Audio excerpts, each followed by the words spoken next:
In today's video, I'm going to teach you how to customize the header in the Shopify Dawn theme. Let's start right from your Shopify dashboard. On the left-hand side, you'll see a menu. Look for the option labeled Online Store and click it. This will open a page showing all of your themes. At the very top, you'll see your current live theme. On that theme, click the option to edit the theme. This will open the theme editor, which is where you'll make all of your header changes. Inside the theme editor, focus again on the left panel. This is where all of your sections are listed, and one of them will be header.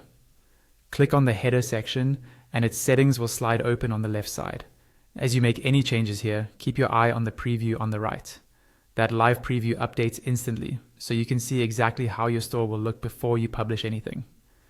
Now let's walk through the main header options available. First, you can choose the logo position. Common options include placing it at the top left, top center, middle left, or middle center. Pick whatever best matches your brand style and how you want customers to scan your page. Next, you'll see settings for the mobile logo. Here you can decide whether the logo appears centered or aligned to the left on smaller screens. It's a good idea to switch between desktop and mobile views in the preview to make sure both look good. You can also control which menu appears in your header. If you already have a menu linked, click the drop-down next to Menu, select Replace, and then choose from the available menus you've created in your navigation settings. This is helpful if you want a simpler menu in the header and a more detailed one elsewhere. For behavior, there's a sticky header option.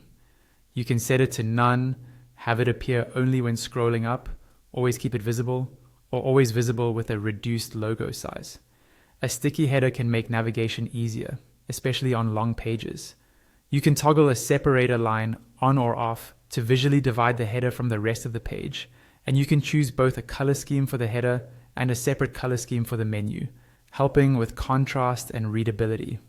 Under Utilities, you'll see options to turn on or off the country or region selector, the language selector, and the customer account avatar.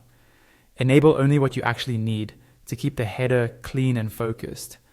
You'll also find controls for the spacing.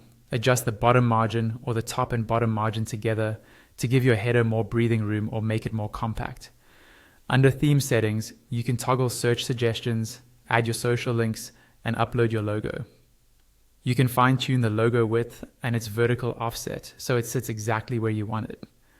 For search or announcements, you may have options for how they appear, such as a drawer, a dedicated page, or a pop-up style notification, depending on your version of the theme. Finally, there's an area where you can add custom CSS. This is optional and intended for more advanced users who want very specific styling beyond the standard settings. Once you're happy with how everything looks in the preview, go to the top right corner of the editor and click Save. That will publish your new header settings to your live store.